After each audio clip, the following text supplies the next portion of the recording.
Hello students, I am Manish Agarwal, your teacher. Welcome to my channel Satyam Academy.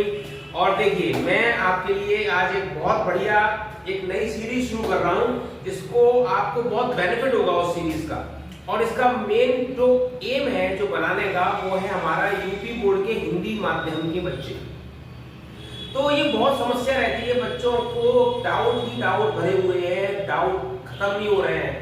Paper आने वाले हैं, 1 महीने से कम का टाइम रह गया है, लेकिन समस्याएं खत्म नहीं हो रही है। सर क्या पढ़ें, कैसे पढ़ें, कहां से पढ़ें, कुछ समझ में नहीं आ रहा। तो मैं थोड़ा सा इसमें आपकी हेल्प कर सकता हूं और कोशिश कर रहा हूं हेल्प करने की।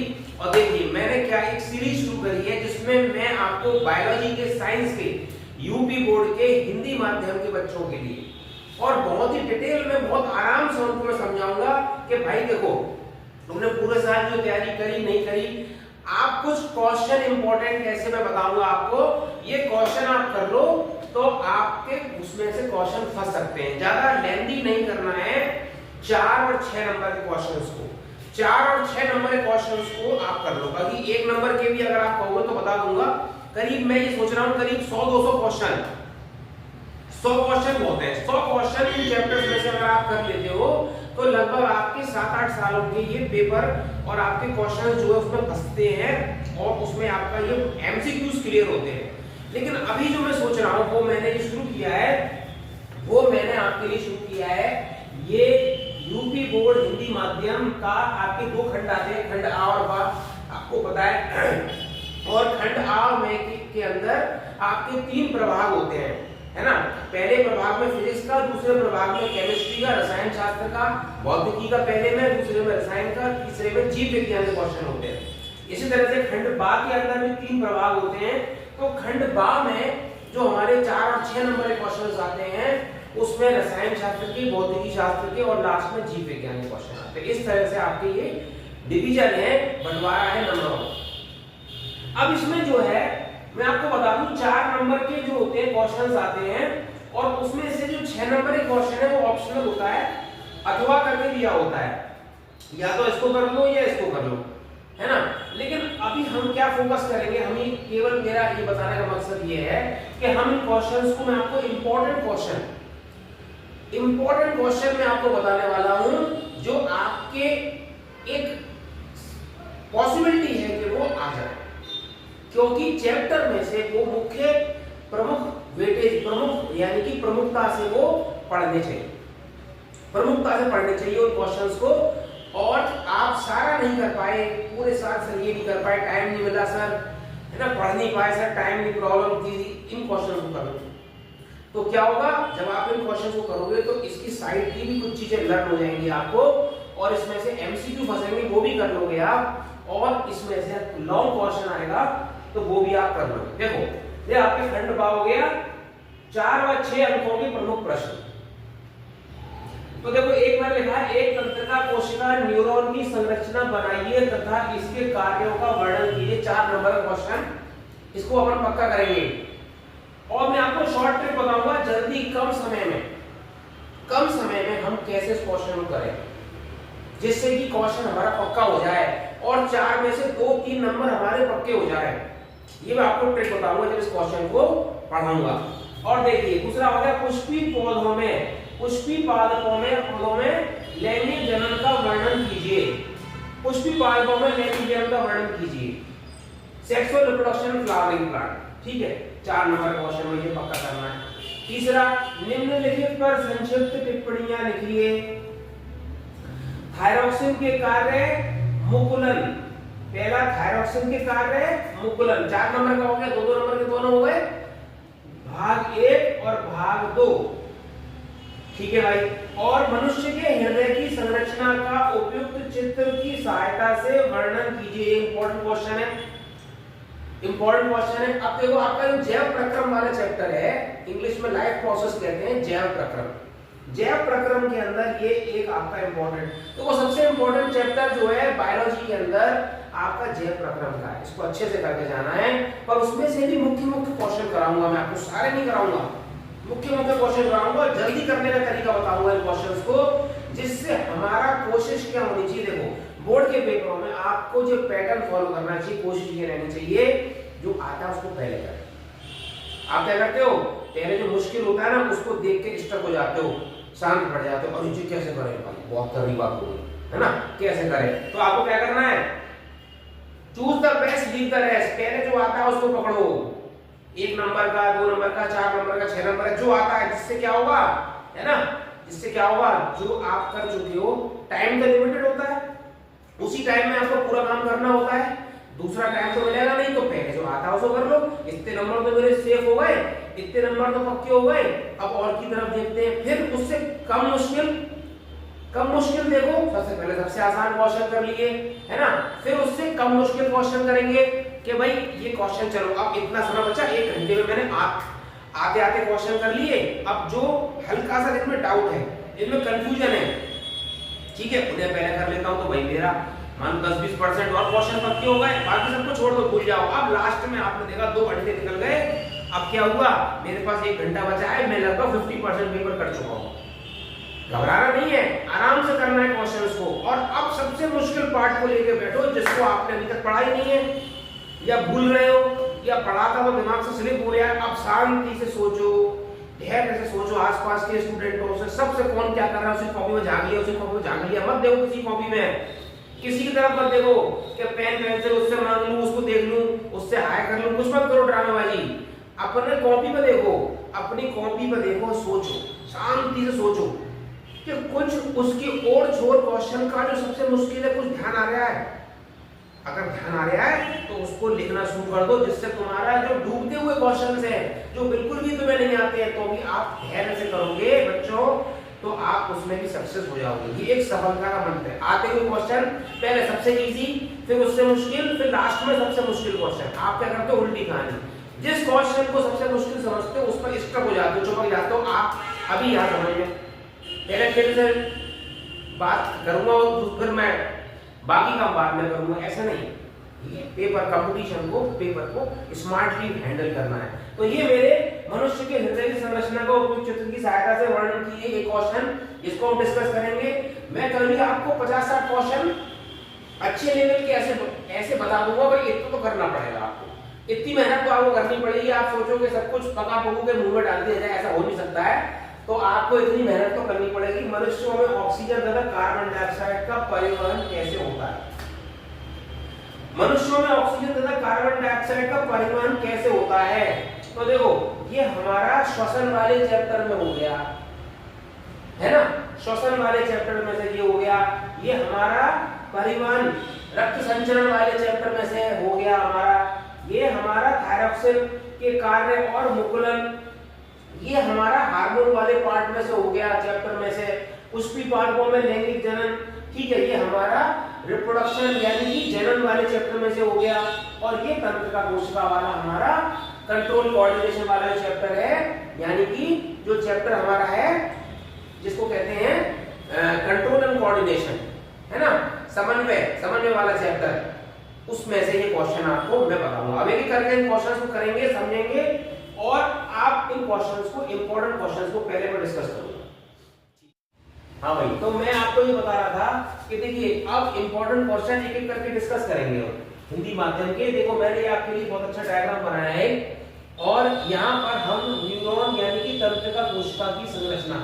तो देखो, एक चीज है कि सिलेबस में कितना भी दिया हुआ है, आपको पिन पॉइंटेड एक तो क्वेश्चन पे फोकस करना है। ये बात आप ध्यान रखिए कि नॉलेज होना एक अलग बात होती है, और उस नॉलेज को हमें बैलेंस तरीके से, संतुलित तरीके से डिलीवर करना है, ठीक है। आपको बहुत नॉलेज है, अब आप ये देखिए कि आपके सामने कौन बैठा है। अगर छोटा बच्चा बैठा है तो उसको उसी के हिसाब से बताएंगे, बड़ा बैठा है तो उसके हिसाब से बताएंगे। अब न्यूरॉन का जो स्ट्रक्चर है तंत्रिका कोशिका का, ये आपकी 11वीं कक्षा में भी है, लेकिन उसमें डिटेल है, हमें इतनी डिटेल नहीं पढ़नी है। तो सर क्या करें, आप जो पूछा जाए उस पर ध्यान दीजिए। क्वेश्चन से आगे पीछे आपको भागना नहीं है कि उसके आगे का भी बता रहे हैं, उसके बाद का ही बता रहे हैं। दूसरी बात, वेटेज, क्वेश्चन कितने नंबर का है उसी हिसाब से उसका जवाब तैयार करना है, ना कम ना बहुत ज्यादा, बैलेंस जवाब तैयार करना है। जब टीचर को आंसर आपका संतुलित जवाब मिलेगा तो आपको वो नंबर जरूर देगा उसके ऊपर, संतुलित जवाब। तो देखिए, बायोलॉजी में एक चीज मैं आपको और समझाता हूँ। बायोलॉजी में डायग्राम का यानी कि चित्र चित्रों का बहुत महत्व है।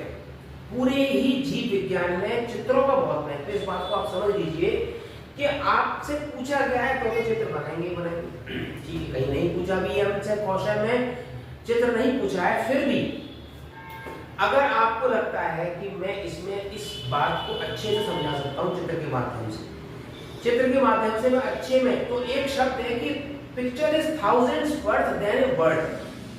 एक शब्द के मुकाबले एक चित्र 1000 गुना ज्यादा वैल्यू रखता है, वेटेज रखता है, भारी रखता है, यानी कि उसकी कीमत होती है, चित्र की कीमत एक शब्द से 1000 गुना ज्यादा होती है।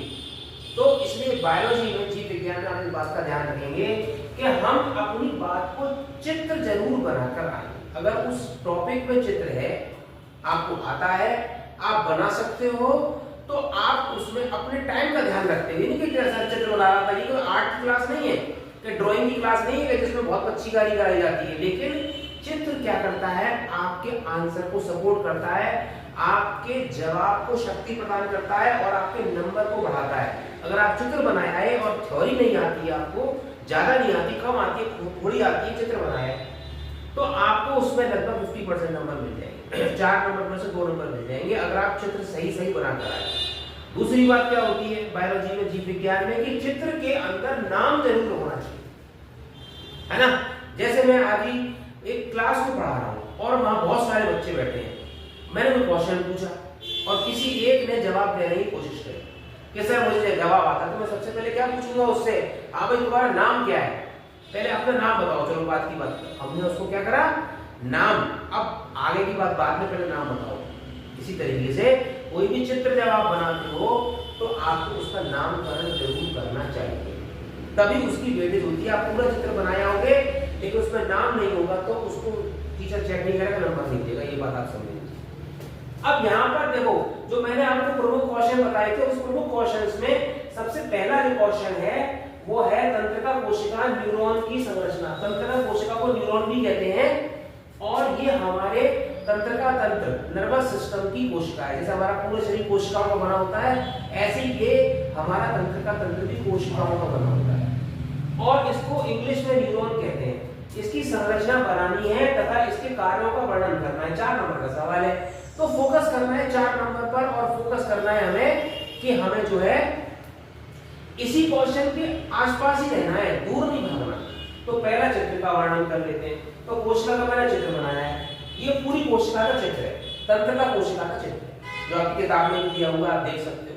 और साथ ही मैंने इसके प्रॉपर नाम लिखे। अब ये डायग्राम बनाने में कितनी देर लगेगी, अगर आपने प्रैक्टिस करी हुई है और हम प्रमुख क्वेश्चन बता रहे हैं आपको, इसको तैयार कर लेना, फंस सकता है। और हर साल आया, लगभग कई सालों रिपीट हुआ है क्वेश्चन, यूपी बोर्ड के अंदर ये क्वेश्चन रिपीट हुआ है, इंपॉर्टेंट क्वेश्चन है।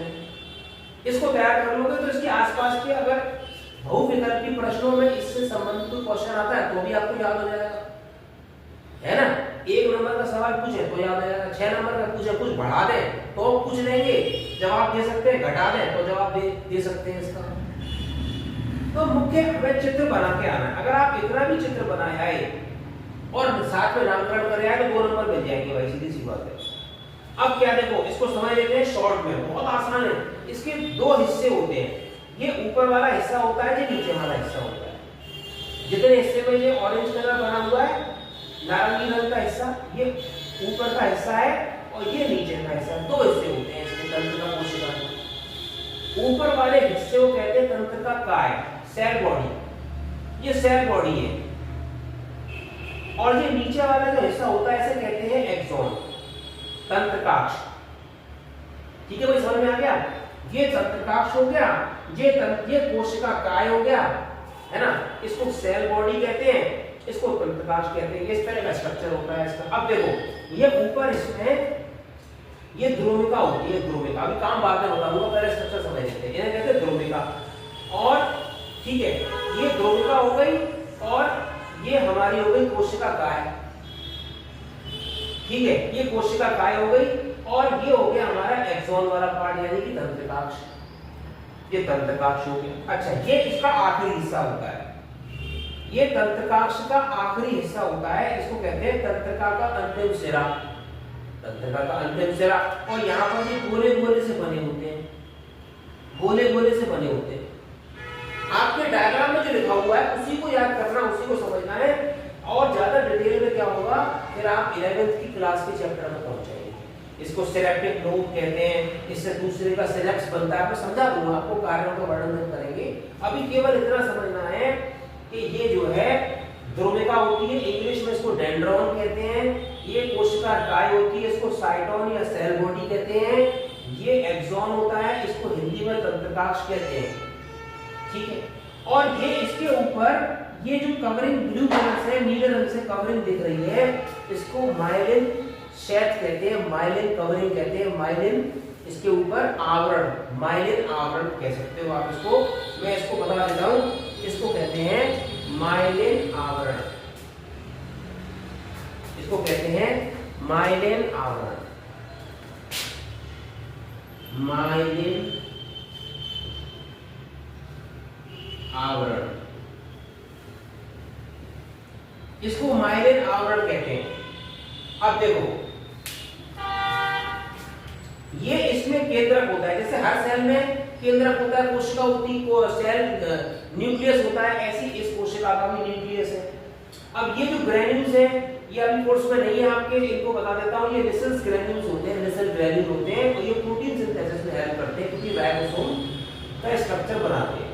राइबोसोम जो कोशिका में होता है, ये अभी आपके कोर्स में नहीं है, अभी समझ लो कि ये निसेल्स ग्रेन्यूल होते हैं, ये प्रोटीन सिंथेसिस में हेल्प करते हैं। और ये कोशिका काय हो गई, ये ध्रुविका हो गया, जिसको हम डेंड्रॉन कहते हैं, ये हमारा। अच्छा, ये एक और आपके चित्र में 10th क्लास के चित्र में ध्यान से देखेंगे, सफेद रंग के धब्बे धब्बे से बने हुए, जो मैंने नोटिस किया, उनका नाम नहीं लिखा हुआ है किताब में, आप देख लेना। सफेद रंग के गोले बने हुए हैं, श्वान कोशिका कहते हैं, इंग्लिश में श्वान सेल कहते हैं। इसकी ज्यादा डिटेल में नहीं जाना है, बस हमें इतना समझना है, ये ध्रुविका होती है, ये ऊपरी हिस्सा होता है, ये निचला हिस्सा होता है, ये कोशिका काय होती है, ये नीचे का तंत्रिकाक्ष कहलाता है, इसके ऊपर माइलिन आवरण होता है, और ये श्वान कोशिका होती है। इसका आखिरी सिरा तंत्रिका का अंतिम सिरा कहलाता है, जहां पर ये गोले गोले से बने होते हैं, ये इसकी रचना होती है। अगर आप इतना बना लेते हो तो 2 नंबर पक्के हो गए तुम्हारे।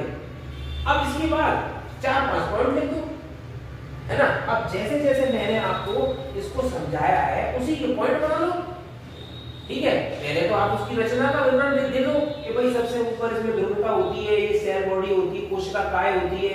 2-3 पॉइंट तो इसी में निकल गए तुम्हारे। अब इसके कार्यों का वर्णन कीजिए। तो इन्होंने तंत्रिका की संरचना बनाई है, बना दी, उसके बारे में लिख दो। अब उसके कार्यों का वर्णन कर दो। तो ये क्या करता है, ये हमारे शरीर में आप कैसे कार्य कैसे लिखेंगे, एक एक करके देखो। जब भी आप आंसर दो तो गड़बड़ नहीं कि उसी में लिखते जा लिखते जा, ऐसे नहीं, है ना। पता नहीं चला कब कौन का फुल स्टॉप घसर पसर कर दी, उसी में कोने में घुसे, उसमें लिखते जा रहे हैं, नहीं। अच्छे से साफ राइटिंग में आप पॉइंट बना के लीजिए, पॉइंट बना के लीजिए। या तो ऐसे करके पॉइंट बना लीजिए, या ये वाला 1 2 3 करके पॉइंट बना लीजिए। देखो आप करके देखो, जब आप इस तरीके से पॉइंट में बात लिखते हो तो क्या होता है, फालतू की बातें नहीं, फालतू की बातें वो करता है जिसको पता ही नहीं होता उसे क्या लिखना है। तो क्या सोचता है, कपड़ करके 4-5 लाइन लेके आओ, उसका नंबर मिल जाएंगे। फिर ऐसे नंबर कभी नहीं मिलते। हम यहाँ पढ़ने बैठे, पढ़ाने बैठे तो हम आपको तरीका बता सकते हैं, लेकिन कुछ भी नहीं करने वालों के लिए कुछ नहीं हो सकता। जो कुछ भी नहीं करना चाहते हैं उनके लिए कोई सोल्यूशन नहीं है। जैसा बेकार की चीज है उनके लिए काला अक्षर भैंस बराबर है। ये उनके लिए है जो कुछ करना चाहते हैं, ठीक है। जो कुछ करना चाहते हैं उनके समाधान निकाले जा रहे हैं। तो क्या है, पॉइंट बना के लिखो, पॉइंट बना के आप उसमें अपनी पिन पॉइंटेड बात लिखो। तो देखो इसके कारण का वर्ड, तो आप पहले लिख सकते हो, यह तंत्रिका कोशिका क्या करती है, संवेदना लेके जाती है, संवेदना लेके जाती है, संवेदना लेके जाती है। संवेदना कहां से लेके जाती है, सपोज करो आपके नाक पे खुजली हुई, आपने खुजाया तो संवेदना लगी ना, खुजली की दिमाग में पहुंची ना, है ना। और आपको ठंड लगी तो ठंड लगने पर आपको संवेदना लगी ना, ठंड सी लग रही है, मौसम चेंज हो गया, है ना। गर्मी लगी तो गर्मी की महसूस हो रहा है ना। या किसी ने आपको, किसी कीड़े ने काट दिया, मच्छर ने काट दिया, या आपने कोई चीज ठंडी एकदम छुई, कुछ भी जो आप फील करते हो वो संवेदना कहलाती है। ये संवेदना लेके जाती है, कहां लेके जाती है, दिमाग तक लेके जाती है, ब्रेन तक लेके जाती है। केंद्रीय तंत्रिका तंत्र दिमाग तक संवेदना लेके जाती है और क्या करती है, फिर दिमाग कहता है, जैसे सपोज करो आपने किसी बर्फ को छू लिया तो संवेदना बर्फ से आपके दिमाग में पहुंची, आपको पता लग गया ठंडी चीज छुई है, अब दिमाग क्या कहेगा, नहीं ऐसे रखे रहो हाथ, मजा आ रहा है, ऐसा नहीं कहेगा ना, हाथ कहेगा अबे हटा भाई ठंड लग रही है, और कितना जलाएगा कि हाथ को बर्फ के गलाना है कि हाथ को, तो तुरंत तुम हाथ अपना हटाओगे तो दो काम हुए। इस तंत्रिका तंत्र से दो काम हुए कोशिका से, एक ने बात पहुंचाई दिमाग तक के भाई आप हाथ बर्फ पर रखा हुआ है, समझ लो आप मैटर खराब होने वाला है, आगे कितनी देर रखना है डिसाइड कर लो, आपके ऊपर है, ठीक है।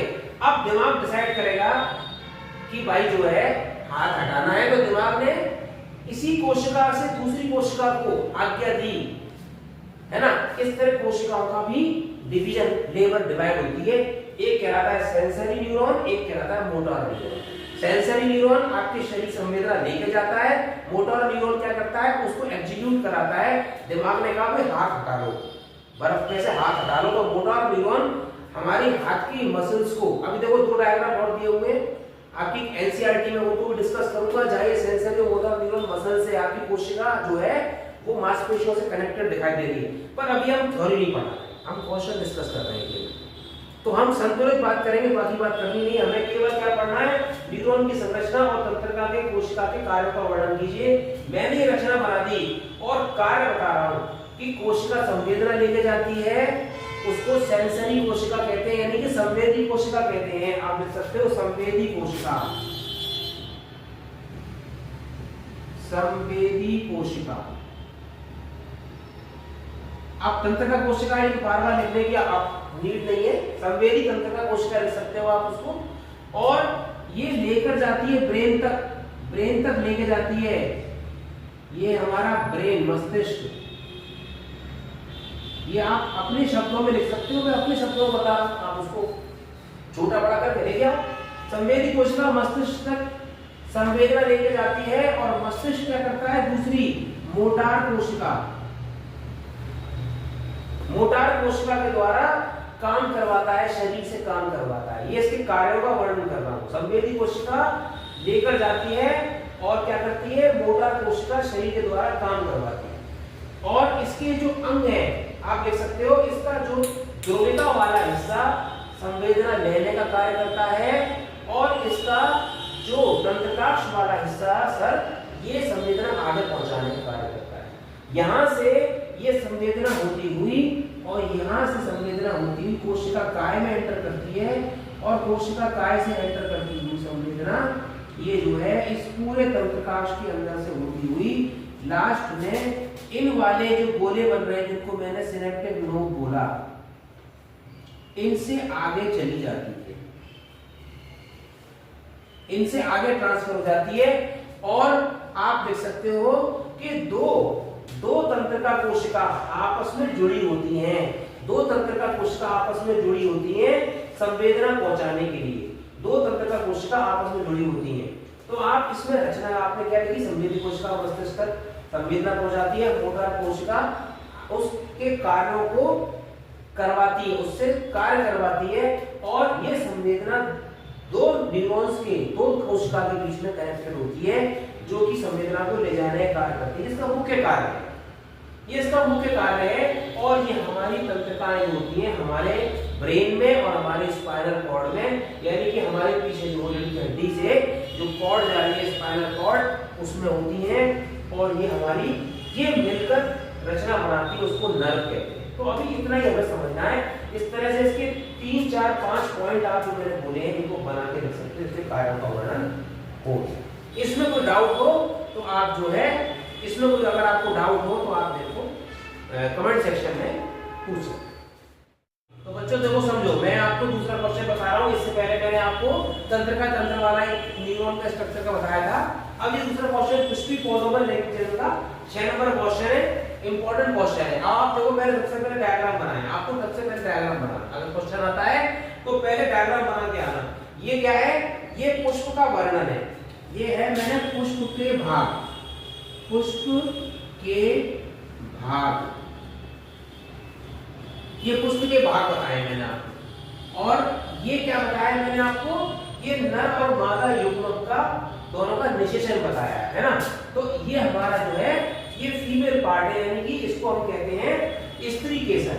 ये स्त्री केसर की रचना है, ये पूरी हमारा स्त्री केसर बना हुआ है। तो मैं इसको ऐसे लिख देता हूं, स्त्री केसर व अंडाशय। ठीक है, तो देखो स्त्री केसर इस पूरे को कहते हैं और ये अंडाशय इसके नीचे वाले हिस्से को कहते हैं। बहुत सिंपल है। हिंदी मीडियम में आप देखो ये, आप अगर आप एनसीईआरटी की बुक लगा के देखोगे उसमें भी यही डायग्राम बना हुआ है, और इंग्लिश मीडियम के बच्चे भी इसी तरीके से करते हैं।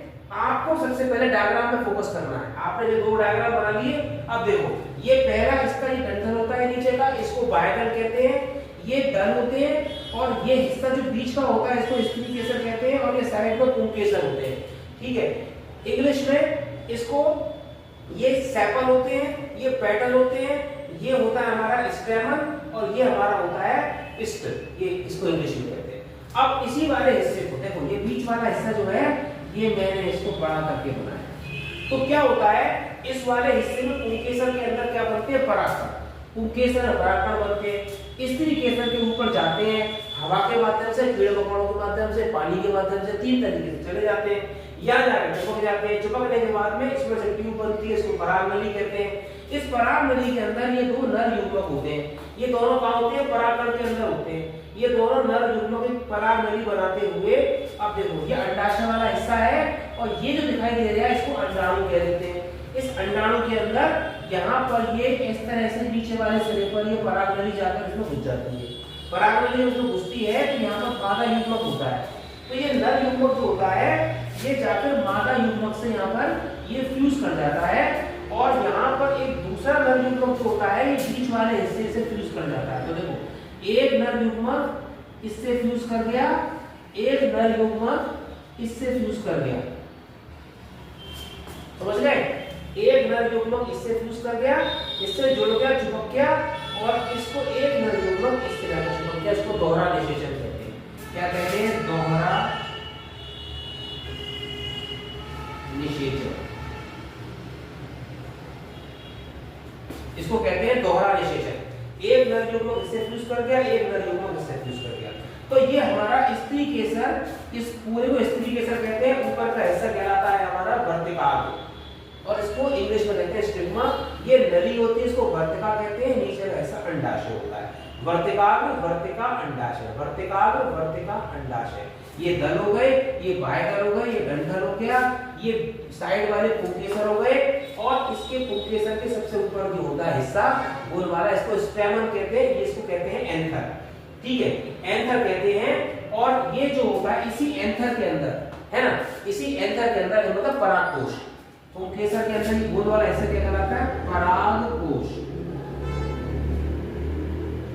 ये परागकोश हो गया, और इस परागकोश के अंदर क्या मिलते हैं, परागकण। परागकोश के अंदर क्या मिलते हैं, परागकण। ये परागकण दिए गए। तो आप ये मानो कि जैसे ये परागकोश है, ये परागकोश है, तो इसके अंदर यहाँ पर ये इस तरह से यहाँ पर जो होता है ये यहाँ पर ये परागकण बन जाते हैं, ये परागकण बन जाते हैं, है ना। ये परागकण बन जाते हैं, और ये परागकण हवा के माध्यम से यहाँ पर इस पे जाकर वर्तिकाग्र पर ऊपर चिपक जाते हैं जाकर। और वर्तिकाग्र पर जब चिपक जाते हैं तो यहाँ पर जो वर्तिका नली, जो वर्तिका है उससे एक पराग नली बनती है। ये कहाँ जा रहा है, स्त्री वाले यानी कि स्त्री धानी, स्त्री केसर के अंदर जा रही है पराग नली।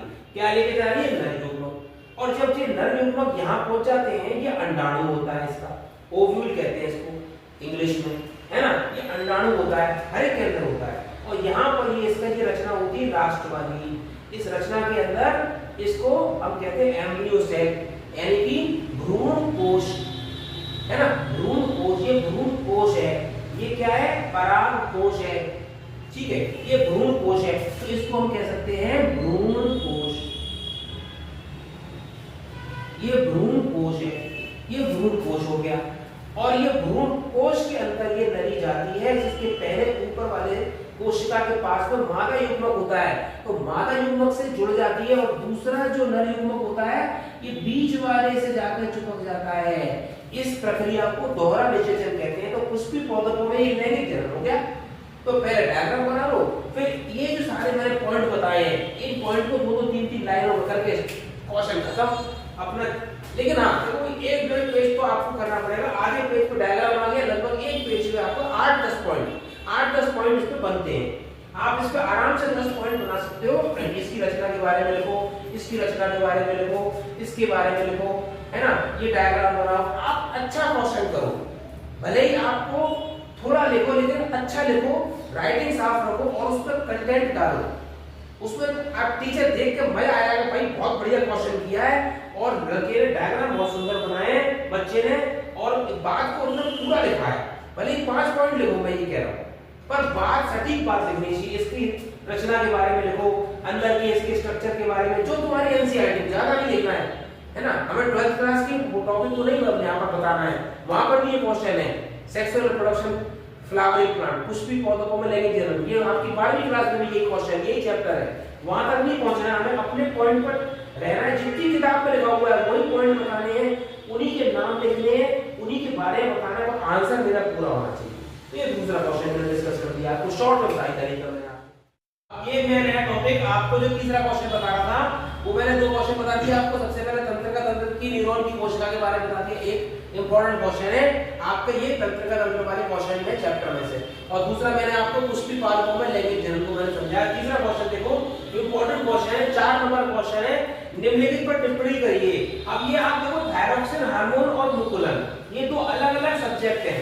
अब देखो थायरॉक्सिन हार्मोन जो है आपका ये जो है कंट्रोल कोऑर्डिनेशन वाले चैप्टर में से आपका आता है, और मुकुलन जो है वो जीव जनन कैसे करते हैं उसमें से, मुकुलन जीव जनन कैसे करते हैं उसमें से ये क्वेश्चन है। और ये हमारा जो है नियंत्रण एवं समन्वय वाला मनुष्यों में है ना, जंतुओं में हार्मोन वाला जो आपका पार्ट है उसमें से क्वेश्चन है, इंपॉर्टेंट क्वेश्चन है थायरॉक्सिन हार्मोन। अब देखो इसको आपको क्या 4 पॉइंट बना के लेके आओ, 4 पॉइंट बना के लिखा हो। देखो मैंने इसमें एक तो बिल्कुल सटीक पॉइंट लिखे हैं, फालतू बात लिखी नहीं है, आराम से याद कर सकते हो। थायरॉक्सिन हार्मोन हमारी अफ्टू ग्रंथि से निकलता है। अफ्टू ग्रंथि को कहते हैं इंग्लिश में थायराइड ग्लैंड। ये थायराइड ग्लैंड से ये हार्मोन निकलता है, इसको कहते हैं थायरॉक्सिन हार्मोन। ये निकलता है थायराइड ग्लैंड से, अफ्टू ग्रंथि थायराइड कहते हैं। ये क्या करती है, आयोडीन से थायरॉक्सिन हार्मोन बनाती है।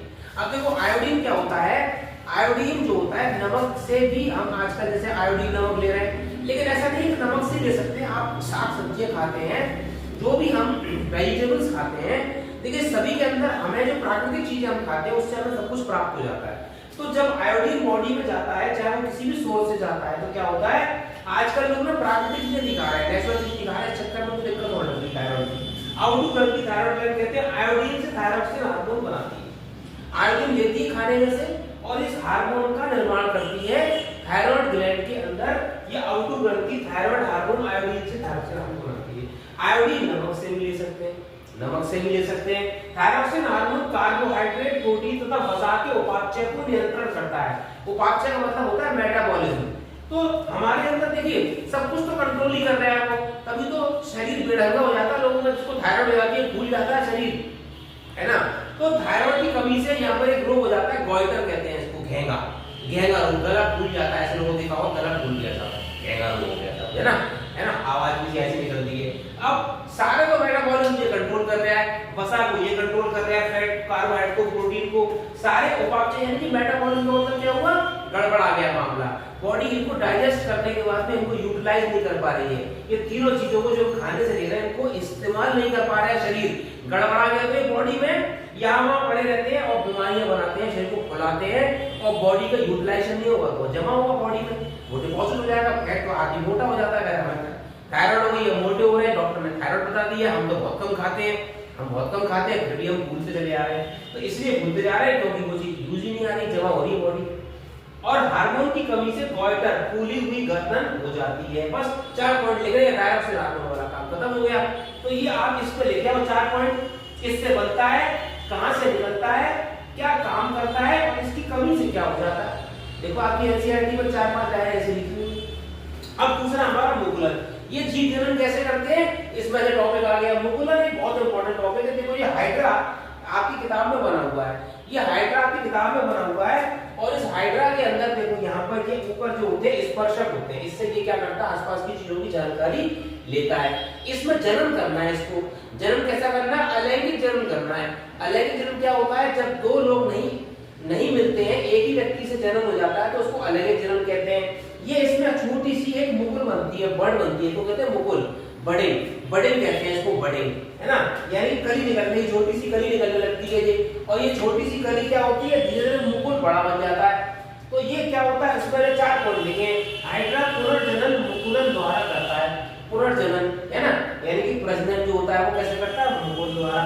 पुनर्जनन का मतलब क्या होता है कि जो बॉडी पार्ट इसमें से निकला वो उसी बॉडी पार्ट से उसने नया बॉडी, एक नई जीव का निर्माण कर दिया। अब क्या होता है, यहाँ पर बहुत सारी कोशिकाएं आकर इकट्ठी होकर एक रैपिड सेल विभाजन करने लगती है, कोशिका विभाजन करने लगती है। जब कोशिका विभाजित होती है तो धीरे धीरे ये हिस्सा बड़ा हो जाता है, बड़ा होकर इसी के जैसा बन जाता है इसका बच्चा। इसमें कोशिकाओं के नियमित विभाजन से एक स्थान पर गुहार विकसित हो जाता है। विभाजन क्या हुआ, गुहार विकसित हो गया, एक पूरी सी बन गई, है ना, आउटग्रोथ सी निकल आई, और उसी गुहार को मुकुल कहते हैं। बस इतनी जरा सी बात है। एक जगह पर हाइड्रा के कोशिका विभाजित हुई, गुहार बना, वो मुकुल की शेप में बन गया, ठीक है, मुकुल का उसने आकार ले लिया, बड़ का यानी कली का, मुकुल माने कली। यह पूर्ण विकसित होकर स्वतंत्र हो जाता है। उसके बाद क्या करेगी, ये मुकुल इससे अलग हो जाएगा। मुकुल अलग होकर क्या बनेगा, ये तो इसके पेरेंट वाला हाइड्रा है, पेरेंट वाला हाइड्रा है, और एक छोटा सा बच्चा वाला हाइड्रा और बन जाएगा, ये छोटा सा एक हाइड्रा और बन जाएगा। ये मुकुल तैयार हो गया, तो 2 बन गए, नहीं बन गए, लैंगिक जनन के बिना ही, लैंगिक जनन के बिना अलैंगिक जनन हो गया, इसे मुकुलन कहते हैं। जरा सी बात है, इसमें कुछ है ही नहीं ज्यादा मुश्किल, आपके 4 नंबर सीधे हो गए, ठीक है भाई। और कोई प्रॉब्लम हो तो मुझे आप कमेंट सेक्शन में करके बताओ। तो देखो बच्चों, मैंने आपको 3 क्वेश्चन करा दिए अब तक मैंने यूट्यूब बोर्ड के, और देखो आपको मैं इंपॉर्टेंट क्वेश्चंस कराऊंगा बहुत बढ़िया तरीके से, और सिलेक्टेड कराऊंगा, ज्यादा इसमें खलगान नहीं है कि ये भी करा दी, ये भी करा दी, ये भी करा दी, कुछ नहीं, केवल काम की चीज, फालतू बात नहीं, लोग काम की बात तो बकवास वाली कहानी, ठीक है। तो देखिए, मनुष्य के हृदय की संरचना का चित्र की सहायता से वर्णन कीजिए। मोस्ट इंपोर्टेंट क्वेश्चन लिख कर रखो भाई, ठीक है, सीधी सी बात है। मैंने 3 क्वेश्चन तुमको करा दिए, ये 4था क्वेश्चन कर लो, ज्यादा के चक्कर में पढ़ना नहीं, सिलेक्टेड काम करो, बढ़िया काम करो, मस्त पढ़ाई करो। तो देखो, मनुष्य के हृदय की संरचना का चित्र की सहायता से वर्णन कीजिए। ये मैंने देखो मनुष्य का हृदय बना दिया है। अब तो इसको एनसीईआरटी के डायग्राम से मत खोजना कि सर उसमें कैसे बना हुआ, उसमें कैसे बना हुआ, आपको कांसेप्ट पहले समझना है, ठीक है, कांसेप्ट समझना है हमको कि आखिर में हृदय की संरचना कैसे होती है, उसको फिर रिलेट कर लेना उसकी किताब की डायग्राम से। अभी अपन को क्या है, इसको बिल्कुल सिंपली तरीके से समझना है। तो देखो, ये मनुष्य का हृदय जो होता है 4 कोशिकाओं का बना होता है, 4 चैम्बर बने होते हैं, ठीक है, 4 खाने बने होते हैं, 1 2 3 4, ठीक है। ये देखो ऊपर के दोनों खाने ये विभाजित होते हैं और इनको कहते हैं आलिंद। तो ये बायां आलिंद हो गया, ये दायां आलिंद हो गया, ठीक है भाई, ये बायां आलिंद हो गया, ये दायां आलिंद हो गया, ऊपर के 2 कोष्ठक पूरे हो गए। अब देखो नीचे के 2 कोष्ठक को निलय कहते हैं, ये बायां निलय हो गया, ये दायां निलय हो गया। इस तरह से जो मैमल्स होते हैं, यानी कि हम जैसे जानवरों के अंदर ये 4 कोष्ठकों का हृदय होता है, ठीक है भाई। अब हम हृदय की संरचना को समझ रहे हैं। अब देखो, ये जो आलिंद और निलय होता है, ये चारों, हमारा हार्ट जो होता है एक तरफ तो हमारे फेफड़ों से जुड़ा होता है और एक तरफ हमारे पूरे शरीर से कनेक्टेड होता है। कैसे कनेक्ट होता है, धमनियों और शिराओं के माध्यम से जुड़ा होता है, धमनी और शिरा। अब धमनी शिरा क्या होती है, धमनी में शुद्ध रक्त बहता है, शिराओं में अशुद्ध रक्त बहता है। तो धमनी पूरे शरीर को शुद्ध रक्त सप्लाई करती है, देती है, और शिरा क्या करती है, अशुद्ध रक्त समेट कर लाती है पूरे शरीर से। ये 2 फंक्शन होते हैं धमनी और शिराओं के। अब देखो, जब हमारे शरीर से ऑक्सीजन हम नाक से लेते हैं, सांस लेते हैं, तो कहाँ जाती है, फेफड़ों में, ठीक है भाई, फेफड़ों से जाती है, और फेफड़ों से जो ऑक्सीजन को होती है, यहाँ से ऑक्सीजन जो होती है हमारे कहाँ चली जाती है, बाएं आलिंद में चली जाती है, और बाएं आलिंद में ये खून के रास्ते, ब्लड के रास्ते जा रही है, देखो ये बाएं आलिंद में चली जाती है, बाएं आलिंद में चली जाती है ऑक्सीजन। इसको कहते हैं ऑक्सीकृत रुधिर, ऑक्सीकृत रुधिर, यानी कि जिसमें ऑक्सीजन मिल चुकी है वो रुधिर भाई अपना फेफड़ों से कहां चला गया, बाएं आलिंद में चला गया, ठीक है भाई। देखो यहाँ एक ढक्कन होता है भाई, समझ लो भाई, सब लोग समझ लो, एक ढक्कन के रास्ते से इसको वाल्व कहते हैं, ठीक है, इसको कहते हैं ट्राइकस्पिड वाल्व, इसको कहते हैं बाइकस्पिड वाल्व। अब ये वाल्व के थ्रू क्या होता है, ये ब्लड जो होता है, ये वाल्व के थ्रू जो ब्लड होता है भाई, ये देखो इसमें आने लगता है, टपकने लगता है। बहुत शॉर्ट में समझाऊंगा, बहुत अच्छी तरह समझाऊंगा, फटाफट समझाऊंगा। बाएं आलिंद से यहाँ आ गए बाएं निलय के अंदर, और देखो बाएं निलय के अंदर भी विभाजिका होती है, यानी कि दो कोष्ठक बना रही होती है, निलय को डिवाइड कर रही होती है बराबर बराबर भागों में। और देखो बाएं निलय से फिर क्या होता है, ये खून जो है ये यहां से चला जाता है, ये महाधमनी कहलाती है, ये महाधमनी कहलाती है। देखो शुद्ध रक्त जा रहा है, ऑक्सीजन मिली खून के अंदर, बाएं आलिंद में आई, बाएं आलिंद से बाएं निलय में गई, बाएं निलय में इसको पंप करके पूरे शरीर को सप्लाई करते। शरीर है, आप चलो देखो सर के नीचे दिखा रहा है, नीचे का होता है शरीर, पूरा ऊपर से नीचे तक की बात हो रही है, ये डायग्राम में दिखाया जा रहा है, ये पूरा शरीर है आपका, ऊपर से लेकर नीचे तक पूरा शरीर को सप्लाई करता है। यहाँ से हार्ट ने पंप किया और नीचे से ऊपर तक शुद्ध रक्त बह गया। उसके बाद भाई अशुद्ध रक्त की बात आती है, ठीक है ना। अब जो शरीर जो होता है हमारा शुद्ध रक्त ले लेता है, यानी कि ऑक्सीजन इसने ले ली, क्या ले ली, ऑक्सीजन यहाँ से इसने शरीर ने ले ली, ऑक्सीजन ले ली भाई, ठीक है। और इसने क्या करा, CO2 बनाई, कार्बन डाइऑक्साइड बनाई, और गंदगी जो होती है शरीर की, ये अब यहाँ से ये ऑक्सीजन कंज्यूम होकर ये CO2 चलती भाई यहाँ से, ये निलय के द्वारा पंप होने वाले ब्लड से ऑक्सीजन शरीर ने खींच ली और अपने मेटाबॉलिज्म से यानी कि उपापचयी क्रियाओं से क्या करा, उसने CO2 रिलीज कर दी ब्लड के अंदर।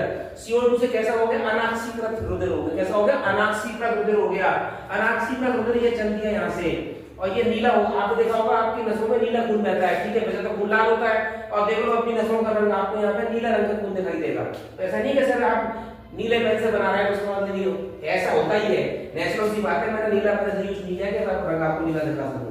यहाँ से ये खून चल दिया और ये जो है यहाँ से कहाँ पहुंच गया, ये हमारे ये पहुंच गया हमारे दाएं आलिंद के अंदर पहुंच गया भाई, दाएं आलिंद में पहुंच गया ये रुधिर हमारा, ठीक है भाई। ये अनाक्सीकृत रुधिर हो गया, इसमें ऑक्सीजन नहीं है, कम मात्रा में CO2 जाता है इसके अंदर, और ये यहाँ से रुधिर कहाँ गया भाई, देखो ये आ गया हमारा दाएं निलय में आ गया, ठीक है। अब दाएं निलय से क्या होगा, अब ये फिर चल देगा, ये पंप होगा ना, जब ये पंप करेगा तो इधर ये फेंकेगा, इधर ये फेंकेगा ऊपर की तरफ, ये देखो भाई, देखो ये इसने जो ऊपर कहां फेफड़ों के पास में CO2 पहुंचा दी, और CO2 हम नाक से वापस करके वापस निकाल देते हैं बाहर।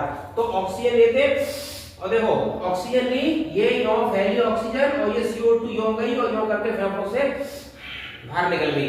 तो हमारा हृदय जो है ये चार कोशिकाओं में ये कार्यक्रम करता है, और ये पंप करता है, पहले ये दोनों जब पंप होते हैं, ये दोनों जब पंप होते हैं तो खून इसमें आने लगता है, जब ये दोनों पंप होते हैं तो खून वैसे बॉडी में और ऊपर वापस फेफड़ों तक पहुंच जाता है, इसे कहते हैं डबल परिसंचरण, दोहरा परिसंचरण। तो हमारे मैमल्स के अंदर जिनमें चार कोशिकाओं का हृदय की संरचना होती है, उसमें दोहरा रुधिर परिसंचरण होता है। कैसा हो गया सर, कैसी बात कर रहे हैं सर आप, देखो एक बार ये यो घूमा और एक बार यो घूमा, तो ये हो गया हमारा दोहरा परिसंचरण बंद, है ना। क्लोज टाइप में जो सर्कुलेशन होता है, नलियों में खून बहता है, तो इस तरह से हमारे रुधिर की रचनाएं बढ़िया, पर फटाफट डायग्राम बना के आना, शॉर्ट में क्वेश्चन करके आना, और लिमिटेड पॉइंट लिखना, लेकिन पॉइंट बना के लिखना, 1 2 3 4 पॉइंट बना के लिखना, आंसर आपका सेट है, नंबर सेट है पक्के। तो देखो बच्चों, मैं अगला क्वेश्चन आपको बता रहा हूं, मनुष्यों में CO2 और ऑक्सीजन का परिवहन कैसे होता है, इंपॉर्टेंट क्वेश्चन है, इसको पक्का कर लेना, ठीक है। अब देखो बहुत आसान है, कार्बन डाइऑक्साइड और ऑक्सीजन का परिवहन कैसे होता है, ये श्वसन वाले चैप्टर के अंदर से क्वेश्चन बनता है हमारा। श्वसन वाले क्वेश्चन चैप्टर के अंदर में ये क्वेश्चन है, देखो मैंने आपको क्या बताया कि नाक से हम सांस लेते हैं, और नाक से सांस लेने के बाद में हमारे कंठ से ये सांस होती हुई, और यहाँ पर ये ट्रैकिया होता है, ये बीच में यहाँ पर हमारे फेफड़े होते हैं, और फेफड़ों के आखिर में यहाँ पर श्वसन श्वसनिकाएं का डायग्राम बना हुआ किताब में, एनसीईआरटी में आप देख रहे हैं ना, श्वसन श्वसनिकाएं लास्ट के अंदर जब ऑक्सीजन वहां से चलती हुई हवा जो है यहाँ पहुंचती है, तो वायु भूमिका कहते हैं, यानी कि एल्वियोलाई कहते हैं, यहाँ पहुंचने के बाद रास्ता बंद हो जाता है भाई, यहाँ के बाद अगर रास्ता नहीं है तो फिर ऑक्सीजन आगे कैसे जाती है। तो पहले हमने ऑक्सीजन अंदर खींची, हवा अंदर खींची, और हवा अंदर खींचने के बाद इस पूरे रास्ते से होती हुई, मैं परिवहन समझा रहा हूँ आपको, फिर इसको पॉइंट बताऊंगा, पॉइंटों में कैसे लिखना है। उसके बाद में श्वसन श्वसनिका लास्ट हिस्सा होता है, और लास्ट हिस्से में इसको कहते हैं ट्रैकियोल्स कह देते हैं, इसको रेस्पिरेटरी ट्रैकियोल्स कह देते हैं इसको, और रेस्पिरेटरी ब्रोंकियोल्स। और उसके बाद में ये जो है वायु भूमिका के पास जाके आगे रास्ता नहीं होता है, लेकिन इतनी पतली हो जाती है झिल्ली, इतनी पतली हो जाती है, जिसको कहते हैं डिफ्यूजन बाउंड्री। डिफ्यूजन मतलब परासरण झिल्ली, इसे परासरण झिल्ली कहते हैं। परासरण का मतलब क्या होता है कि यहाँ से अब जो है ऑक्सीजन इसमें से सरक के बाहर चली जाएगी, परासरण हो जाएगा, इसकी ऑस्मोसिस हो जाएगी, डिफ्यूजन हो जाएगा, ऑस्मोसिस डिफ्यूजन हो जाएगा। डिफ्यूजन का आप देखो, यहाँ से नाक से आपने ऑक्सीजन ली, ये ऑक्सीजन इस वायु भूमिका का मैंने चित्र बना रखा है, ठीक है, वायु भूमिका में पहुंची, और यहाँ पर ये ऑक्सीजन हमारी पहुंची, ये हमारी ऑक्सीजन आ गई यहाँ पर, यहाँ से ऑक्सीजन सरक कर ये हमारी इसके बिल्कुल चिपक कर इसके बीच में एक बिल्कुल इसकी सतह से लगी हुई एक रक्त वाहिनी जाती है। इसको हिंदी में इसको कहते हैं रक्त वाहिनी और इंग्लिश में इसको कहते हैं ब्लड कैपिलरी। कैपिलरी की दीवार और इस वायुकोपिका की दीवार आपस में चिपक कर डिफ्यूजन बाउंड्री बनाती है। मतलब क्या हुआ कि यहाँ से सरक कर ये ऑक्सीजन इसमें चली जाएगी, डिफ्यूज हो जाएगी, परासरण हो जाएगा इसका, और इस तरह से ये रक्त वाहिनी इसको लेकर चलेगी आगे। और जब ये रक्त वाहिनी पूरे शरीर में इस ऑक्सीजन को लेकर चलेगी तो फिर क्या होगा, शरीर सेल के अंदर पहुंचेगी। ऑक्सीजन कहां पहुंचेगी, देखो ये ऑक्सीजन लेकर कहां पहुंचती है, सेल में, यानी कि कोशिका पर। ये कोशिका हो गई हमारी, ठीक है भाई, कोशिका पर ये ऑक्सीजन आ गई, ये कोशिका पर ऑक्सीजन आ गई। हर कोशिका पर ऑक्सीजन पहुंचती है, कोशिका ऑक्सीजन ले लेती है, इस्तेमाल कर लेती है, उसका एनर्जी देती है, आपको ऊर्जा देती है, और साथ में CO2 बना लेती है, कार्बन डाइऑक्साइड बना लेती है। तो जनरेट कार्बन डाइऑक्साइड, ऑक्सीजन बाहर से ले रहे हो आप, CO2 बाहर से नहीं ले रहे हो, क्योंकि शरीर में CO2 पहले जा रहा है तो अंदर क्यों आएगी भाई, ऑक्सीजन कम है तो ऑक्सीजन बाहर से। इसको पार्शियल प्रेशर कहते हैं, ठीक है। पार्शियल प्रेशर का मतलब होता है कि उसका एक लिमिटेड दबाव धमनियों के अंदर, शरीर के अंदर इस हिसाब से होता है कि ऑक्सीजन का दबाव कम होने से ऑक्सीजन अंदर आ जाती है, CO2 का दबाव अंदर ज्यादा होता है, CO2 बाहर निकल जाती है। और CO2 बाहर से लेते नहीं, क्योंकि शरीर बना रहा है हमारा, कार्बन जनरेट कर रहा है, तो ये अपशिष्ट होता है, यानी कि वेस्ट होता है, गैसियस वेस्ट कहते हैं इसको, गैसरी, ठीक है, गैसीय अपशिष्ट पदार्थ जो शरीर से बाहर निकलना है। अब ये CO2 यहाँ से वापस चल देती है और CO2 वापस जाकर फिर से ये रक्त वाहिनी के पास चली जाती है। ये देखो CO2 चली गई यहाँ से, CO2 रक्त वाहिनी से होती हुई, आपने देखा होगा नसें नीली होती है हमारी, रक्त वाहिनी लेकर चलती है कार्बन डाइऑक्साइड। कार्बन डाइऑक्साइड अनाक्सीकृत रक्त होता है, ऑक्सीकृत रक्त जो होता है वो लाल होता है, ये हमारा ऑक्सीकृत रक्त है, ये रक्त वाहिनी लेकर चल रही है, ऑक्सीकृत रक्त है हमारा, इसमें ऑक्सीजन होती है। ये अनाक्सीकृत रक्त होता है, इसमें CO2 होती है। यहाँ से CO2 इसमें कहां पर वापस चली गई, उसी रक्त वाहिनी में चली गई जहां से परासरण हुआ था, ठीक है, क्योंकि यहाँ की दोनों झिल्ली बहुत पतली है। और यहाँ से ये क्या करती है, वापस CO2 यहाँ से इसमें ऊपर यहाँ से निकल जाती है, ये कार्बन डाइऑक्साइड निकल जाती है, और ये वापस जिस रास्ते से ऑक्सीजन आई थी उसी रास्ते से वापस होती हुई नाक के रास्ते बाहर निकल जाती है। तो आपके इसको ध्यान क्या रखना है कि एक तो डायग्राम ध्यान रखना है कि भाई वायुकोपिका का अंतिम सिरा होता है, जहां से आगे परासरण के द्वारा ऑक्सीजन अंदर आती है और कार्बन डाइऑक्साइड परासरण के द्वारा ही बाहर जाती है, क्योंकि इनकी झिल्ली आपस में चिपकी होती है और ये बहुत पतली होती है। तो इसको कोई ऐसा नहीं है मुसीबत आ रही है, प्रॉब्लम आ रही है डिफ्यूज करने में, परासरण करने में, ये सड़क के बाहर चली जाती है परासरण पतली झिल्ली, है ना। और यहाँ से ये ऑक्सीजन नाक के रास्ते, ये CO2 नाक के रास्ते बाहर निकल जाती है, ऑक्सीजन अंदर आ जाती है। इस तरह बॉडी में ये घूमती रहती है, ऑक्सीजन आती है CO2 जाती है, ऑक्सीजन आती है CO2 जाती है। ये मनुष्यों में कार्बन डाइऑक्साइड ऑक्सीजन का परिवहन कैसे होता है, ये मैंने आपको समझाया।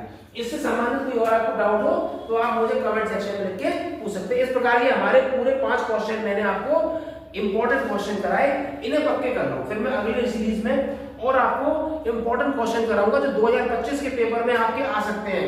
इंपॉर्टेंट क्वेश्चन मैं सभी सब्जेक्ट के, साइंस के, फिजिक्स, केमिस्ट्री, बायोलॉजी के, ठीक है, जीव विज्ञान, रसायन विज्ञान, भौतिकी के, तीनों के इंपॉर्टेंट क्वेश्चन बताऊंगा 2025 के लिए। इंपॉर्टेंट क्वेश्चन 4 और 6 नंबर के।